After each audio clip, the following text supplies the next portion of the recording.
Hello everyone, আসসালামু আলাইকুম। আমি ইঞ্জিনিয়ার মোহাম্মদ ইমরান হোসেন।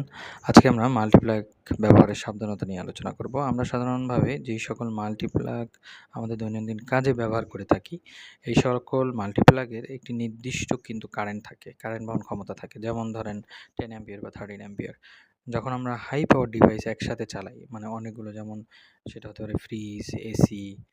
না, এসি অবশ্য আমরা এখানে চালাই না। যেমন ধরেন ফ্রিজ, তারপরে আয়রন, হিটার, অন্যান্য আদার যেই থিংসগুলো আছে, এগুলো যদি আমরা একসাথে অনেকগুলো হাই পাওয়ারের ডিভাইস একসাথে চালাই, তখন লাইনের মধ্যে দিয়ে অতিরিক্ত কারেন্ট প্রবাহিত হয়।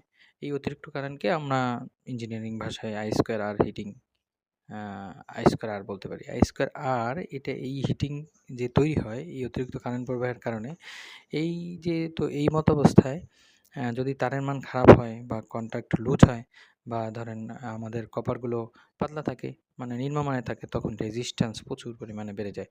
আর রেজিস্ট্যান্স বাড়ার কারণে অনেক বেশি তাপ উৎপাদন হয়। তখনই দেখা যায় কি আমাদের মাল্টিপ্লাগ পুড়ে গেছে, প্লাস্টিক গলে গেছে, এরকম একটা ইস্যু আমাদের জন্য দাঁড়ায় এবং শর্ট সার্কিট তৈরি হয়। এখন আসি আমরা যে মাল্টিপ্লাগ ব্যবহার করব, কী সাবধানতা অবলম্বন করব। যেমন প্লাগে 10 অ্যাম্পিয়ার বা 13 অ্যাম্পিয়ার লেখা আছে কিনা এটা দেখে কিনবো। ওয়্যার কোয়ালিটি 1.5 মিলিমিটার স্কোয়ার দেখে কিনবো। ওয়্যার কোয়ালিটি দেখে কিনবো। বিল্ট ইন ফিউজ, মানে ভিতরে ফিউজ আছে কিনা, যদি শর্ট সার্কিট হয় তো ফিউজটা এটাকে লিড করবে সেটা দেখে কিনতে হবে। প্লাস্টিক বডিটা হিট রেজিস্ট্যান্স কিনা সেটা দেখতে হবে।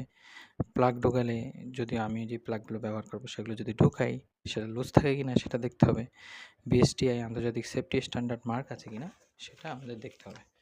এইগুলো ব্যবহার করে বা এইরকম সাবধানতা অবলম্বন করে যদি আমরা মাল্টিপ্লাগ ইউজ করি, তাহলে খুব সহজে আমরা এটার যে ব্যাড ইফেক্টগুলো আছে এগুলো থেকে বাঁচতে পারবো। সবাই ভালো থাকবেন, সাথেই থাকবেন। আসসালামু আলাইকুম।